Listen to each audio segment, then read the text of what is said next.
I'm done. So, Oh yeah, okay, okay. So the next talk will be by Michael about some work related to Godot.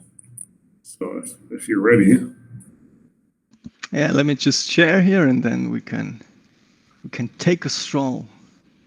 Okay, so this was all like based on short notice. Obviously, I have no idea what I'm talking about, but this disclaimer you will find it in the presentation as well. It's a couple of slides where I talk about the topic about Haxe and Godot, right? So first of all, as always, little introduction. My name is Michael. I'm 40 years old. I've been programming for like a bit more than 20 years now. Over the years, hang on, let me click here. Yeah, I'm currently the CTO of a company called RetroMotion/Accelerate, which deals in like e-commerce related things in the automotive aftermarket industry, right? And this is how I spent the daylight, basically. My past is pretty extensive, so I worked in all kinds of different industry, mostly related to game development, but also web development and all that is between, from like product configuration in 3D down to backends and infrastructure. Like, yeah. At some point in the past, when I was doing a lot of Flash games and Flash-related content, I stumbled upon Haxe, right? And this was more than 10 years ago, and I instantly fell in love because I could finally get rid of ActionScript 3 and also have access to all the crazy memory management that was released by Adobe back in the day for what was it called? It's like they had this super early C++ like binding under the hood. I'm not sure how it was called back then, but WebAssembly these days comes awfully close to that, what they had in mind back then. And I was instantly hooked. So I went and discovered Haxe, and I basically ran with it with all kinds of, yeah, it was a new tool in my belt because obviously I could finally start to build an extensive library of code that I could reuse for all kinds of different projects. And over the years, it started with 2D games. It went into 3D cross-platform thanks to Haxe, but also in the whole web development stuff, right? So I built all kinds of crazy or less crazy, more boring web applications like full stack with it. But I also dabbled in more advanced topics like the whole native side, for example, like ARKit and augmented reality, that I basically, yeah, as I said, I reused a lot of code over the years. Like part of this like the state machine in my setup is like, I don't know, 12 years old. But it migrated with me. Like as I learned new things, like my code went with me in Haxe form, and I was able to basically run or build a 3D engine that could run anywhere. Like I could run the same 3D renderer in a website through WebGL, but also like on iOS through whatever I was using back then. I don't remember anymore, but this is how I got, for example, all these augmented reality things like coupled to product configuration. But I didn't stop there. I even went further because like the native backends for Haxe and the easy extern bindings that you can actually do, I went into the hardware side, and I'm not sure if you can probably see it, but this is me basically running some Haxe code on a flight with a flight controller, doing collision avoidance that I previously simulated in software, containerized with simulators and all the communication and ad hoc meshing simulated and everything. And basically, yeah, I can be glad I didn't kill myself.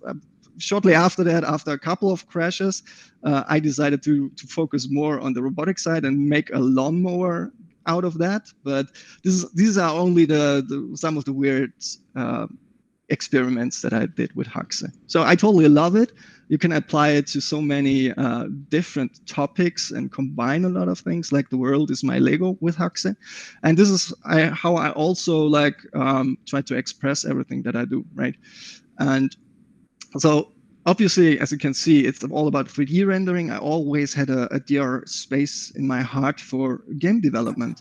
So what I did was over the years, I built my own engines. I was like contributing all over the place, like I don't know, I fixed a couple of Lime things.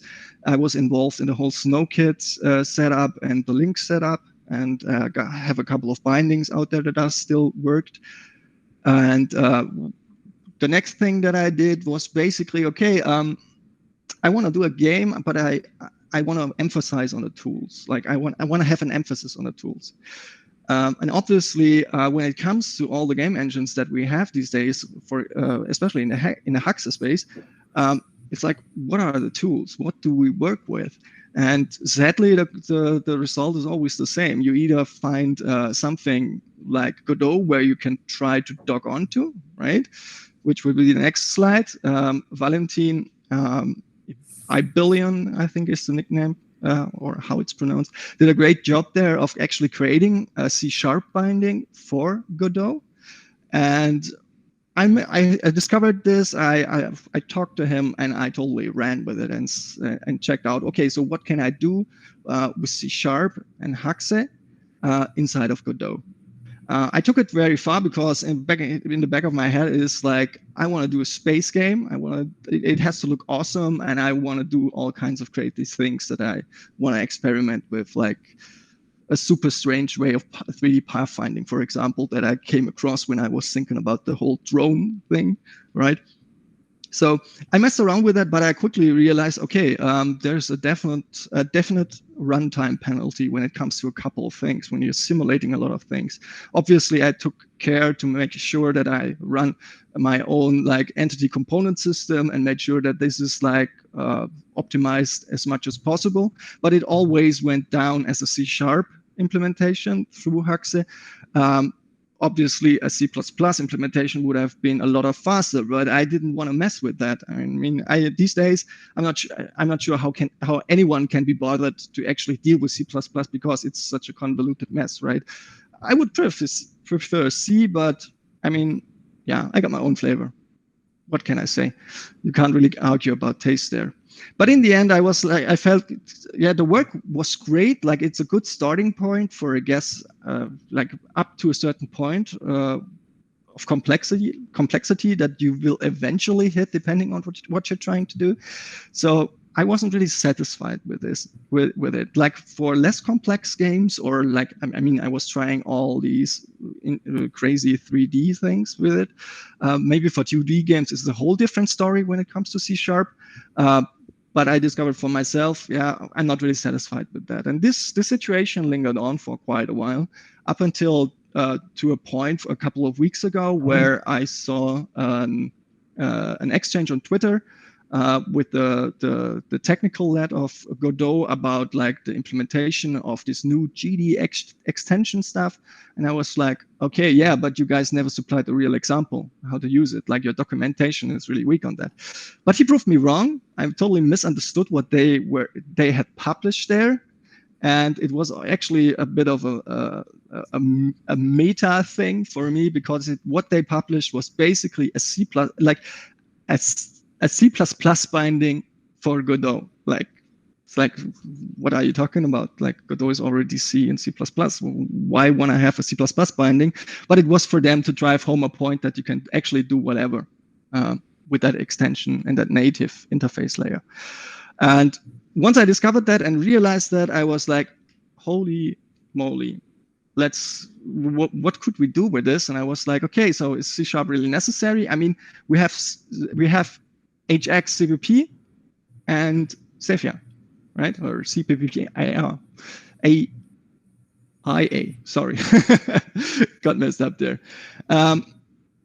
So it's that part, the whole C++ part of Haxe, like Hugh Sanderson did an awesome job there. It's battle hardened, like Sepia especially. It's like the first time I saw it, I didn't really get it, because it's like, yeah, okay, so I have a runtime, I can compile to this bytecode, and there's no binding. Where are the bindings? Turns out, well, the binding is for free. You have like all the classes that you have in the script are automatically exposed to the runtime and vice versa. So there's no explicit binding, like for example in a Python or a Lua binding that you would implement for a certain game engine or whatever. And I was like, okay, so We can actually make this work as long as we're able to create a dynamic link library and have that loaded by Godot. And this is basically how I started and set out. And I'm like, okay, if I can create this, like if I can have the Haxe compiler generate the C++ code, and the C++ code gets compiled to a dynamic library, that's the first win. Because that's super fast if you compare it to the whole build pipelines that Godot usually runs, which take forever if they are compiled like from scratch. And then I thought to myself, okay, if that is possible, then the next step would be we create all these extension classes in that DLL and bind them and through that whole native interface. So Godot actually exposes all kinds of native stuff, and we just gotta make sure that we bind all the methods, properties in a bidirectional way for the engine to call these properties on extension classes, and the extension classes being able to call upon Godot classes, right? So I thought, okay, so if that would be possible, what would be the next step? Well, obviously we'd need a lot of boilerplate code for that, because we have to figure out a way. We don't want to write all this boilerplate for the bindings, like register individual functions, like static one, methods, the properties, and even the return types, like the variants are they called in Godot. That's super nasty. We don't want to mess with that because we want to be productive. Like all we want to do is basically whip up a fast class like this, right? Like super clean Haxe, put some metadata into it, and then the macros will do all the magic behind the scenes, like take all the exposed things and create the boilerplate and register it in the runtime, right? And then I was like, okay, so what if this is possible? What would be the next step? Well, the next step would be to actually like apply scripting to it, because so far we always, like every time there's a change, we develop something. For example, we create a new node in C++. We need to recompile that dynamic link library that they allow. Obviously, we need to restart the editor for that, or the game for that to update. But this is totally against the concept of quick iteration. Like, of course, you can get it to start up pretty quickly.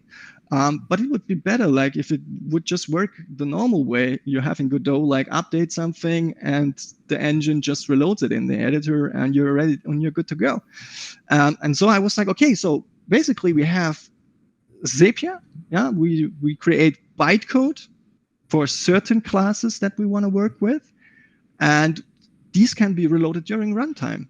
Like in theory, all we got to do is mark these classes as a separate bytecode compilation, and let the DLL know, hey, you're a Zapier host now. You're able to load this file.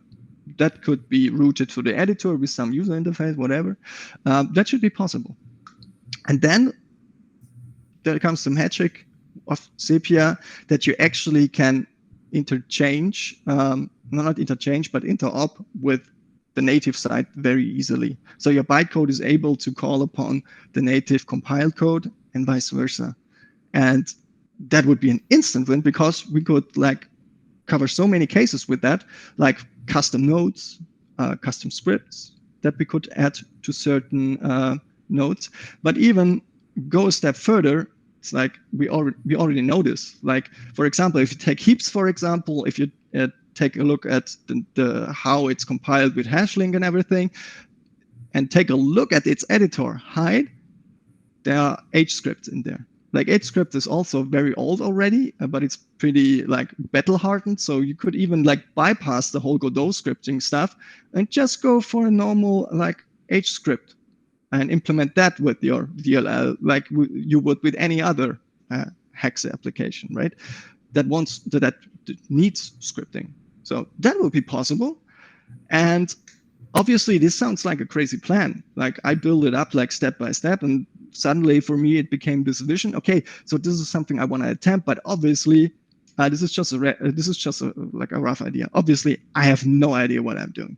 Like everything that I do concerning this setup and this plan is basically improvising and trial and error. So what I do, and this brings me to the next slide here, I just create a proof of concept. where I actually implement every step. Like I have a DLL building, it gets loaded through the extension interface of Godot. It registers the class, it has some macros that are getting called, and I'm currently at the point where I register all the method bindings, for example, properties and the whole variant, like parameter arguments stuff. This is down the road. It will probably come in a couple of weeks, depending on how much time I have. Usually I work on this on the weekend. But so far, I managed, like every problem that kind of emerged along the way, I was able to get around or find a fix for it. And it's super strange because it seems to be working so far. And I'm very eager to see where this leads, because in the end, I want to transform it into a simple HaxeLib for public use, so anybody can just grab this and they have the base to compile a DLL with all the Godot bindings, right? And just focus on building their own nodes or their own game. Like for me, that would be win, but in the end, for me, it's all about like creating a goddamn space game. So this is basically where I'm headed, and let's see. I'm gonna find out where I end up. Like what's the end of that rainbow? So this brings me basically to the end. Do you have any questions? And by the way, thanks for your time. Feel free to get connected. Right. So taking questions now. Yeah, I'm looking to see if anyone's asking anyone any questions. Don't see any questions right now.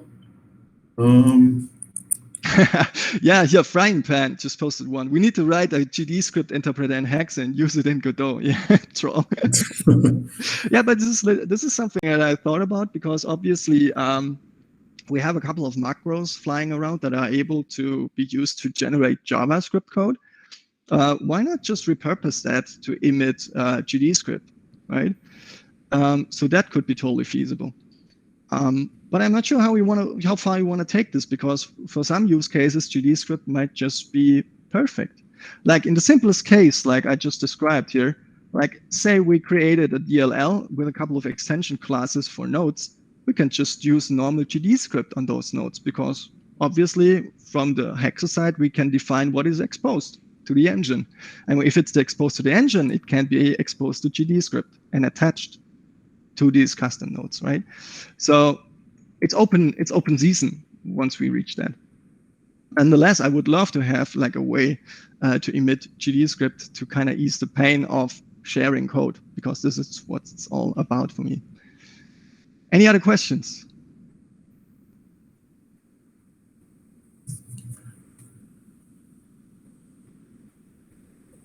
Oh, it's silent. Yeah, I don't see anyone else asking questions. Let me see if I could think of one.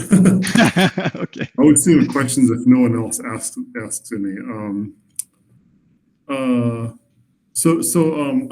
I guess you already explained this, but so basically using your approach is to use the HaxeCPP target to make a DLL, which in turn Godot loads that? Yes. Okay. Would it be a lot of work to make a version like for HashLink or something like that? Yeah, I actually thought about that. The reason I didn't go for HashLink is very simple. With HashLink, you have two options, right? You either go for the bytecode or the C code. So you don't get the compilation to a DLL for free, like you would do with HaxePP, right? Yeah. So that's step number one. But this can be done, I guess. All you would need to do is basically create a host inside the DLL for the HashLink binary, or like the code or the bytecode binary. But if you're going for the quick iteration bytecode version with HashLink, you need all these custom extra DLLs that are flying around, like with all the dependencies that are wrapped, right? So it's definitely possible. But for me, it was like, I know this like HashLink, I'm kind of torn with it, because personally, I think it needs to grow a bit more. You know, it's obviously like Nicholas and Shiro Games and even Motion Twin are doing awesome things with it, and the Heaps engine. But for me, for my taste, it's still a bit too early. You have the usual problem of the documentation and how certain things work. Like for me, I feel more comfortable with this target because I have a lot more experience with it and I know how it ticks. And I've seen it grow over the years. So it was a better choice for me. At the same time, if you think about it, there's one other major advantage of approaching it with the CPP target and CFIA. And that is the runtime interruption.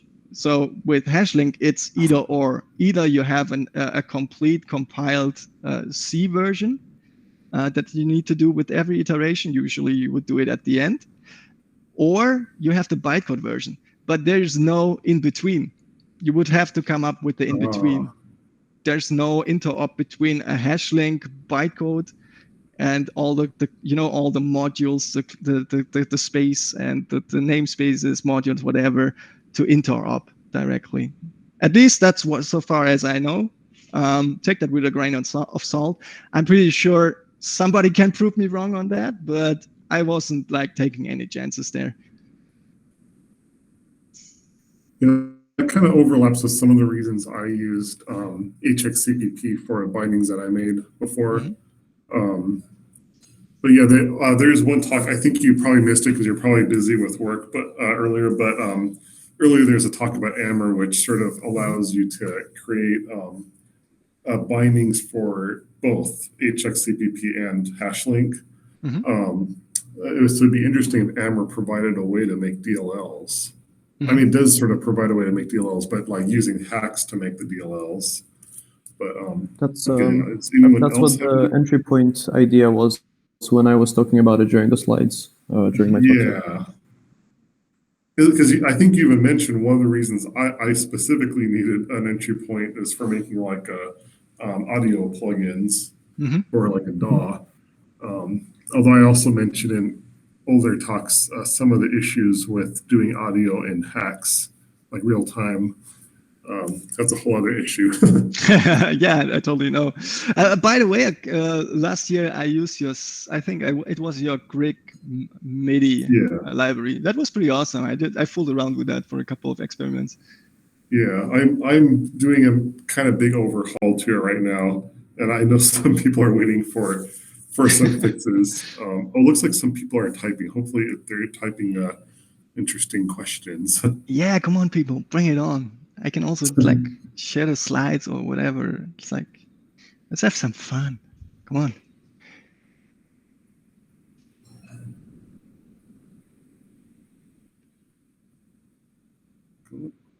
By the way, Michael, I mean, you mentioned this bytecode of HashLink. Like, I think the hot reload feature is coming so that you will be able to reload the bytecode.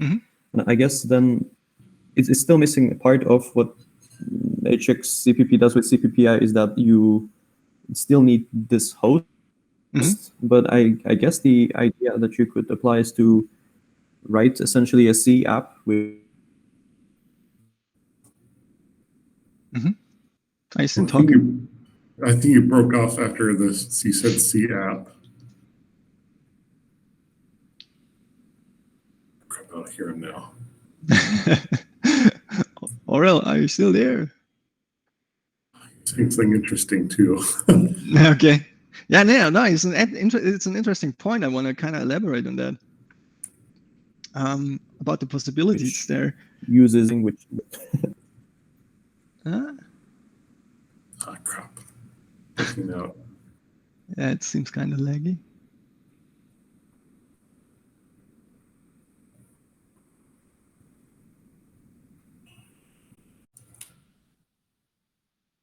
Okay. Someone else is typing something. Yeah, Sita, I see you typing. Yeah. Oh, someone said it's Godot supports C++ modules, so it's logical to use HxCPP for that. But you're not using the classes that Haxe generates directly, right? Isn't it like kind of a DLL, like a C interface anyway? Here's the thing. Like it's a C interface, yes. But what I'm doing is basically I'm registering listeners to the native to the C interface, and every time there's like a call to construct something of a certain class type, for example, I will create that on the Haxe side. Yeah. Normal education, whatever, with garbage collection, but I will pin it to this. I will basically tell the garbage collection, hey, there's a reference. Stop. So just so you know. And once the engine tells me to release that object, I will just remove that reference and let the garbage collection do whatever it's supposed to do, right? Yeah. So it's very simple on this part. I can imagine like there will be a couple of roadblocks down the way, especially when it comes to sort of long running or potentially blocking calls, and or maybe related to multi-threading. I'm not sure yet, but I'm expecting something along the lines like it would be a wonder if the garbage collection wouldn't explode on me at least once at one point. Yeah. I think one misconception I had in the past is that I thought of like, oh, HXCPP is the C++ target, and then hashlink is like a C target. But I think the more accurate way to look at it is those are both basically like they're both virtual machines that are specific to Haxe. Like Yes. you're not really creating Runtimes. vanilla code in either language. Yeah, they come with a runtime basically. Like Yeah. it's you need to have some kind of garbage collection, but this kind of flies in the face of like having a common denominator for all the targets. Is like have a Haxe flavor with manual memory management. It's like, holy shit, what would that Yeah. look like? All right. So Okay. it has been a pleasure, man. I really enjoyed it. I hope you guys enjoyed it as well. And Yeah, thanks for doing the talk. I just asked you the last minute because I just saw you were working on something interesting and I happened to see your tweets like a day before this, and I was like, oh, that might be interesting. So thanks for talking despite the extremely short notice. No, it's fine. I totally enjoy this. Like, as I said, I'm a lurker in this community for like more than 10 years. Like, I show up at certain points in time only to vanish again. But I've been like keeping a tab on this community for like forever. And some of the buddies here, like, I already see like Antriel. Shout out to you, like good old Flash game license times, right? Yeah, it's like I really enjoy it. Although it's kind of sad that hacks have so far never reached like a mainstream audience, but at the same time, I think it's good as it is because like if you take a look at the other ecosystems, all the other platforms, and all the consequences that come with a lot more users and flavors and whatever. So I think Haxe is still in a good spot and relevant, especially when it comes to certain use cases. But still, education, like Shahar pointed out, growing from that and making sure people get the idea and the pros and cons, it was always necessary with Haxe. So anything that we can do there, it's definitely welcome and awesome. Yeah, but about the community, it wasn't a couple of communities like programming language related, and I have to say Haxe is like just way better by far. I don't know how to describe it. Just you get help for what you ask. People aren't just constantly trolling. Like you ask for a question, and you're like, well, how about you just solve it yourself or stuff like that. There's actually helping. People are trying to they set you up for an answer. Just way nicer, and also just not as messy as like the .NET Evolution server, but it's just like a bunch of channels for a bunch of networks, just super messy. Well, I'm super happy that you like experience it that way because I think it's totally valid and true. It's like the focus, there's like a razor sharp focus, and yeah, the right people just stick. That's what I would kind of That's how I would describe it, right? Cool. Oh yeah, so we have a bit more conversation going on here. +1 for refugee Flash devs. Yes, confident.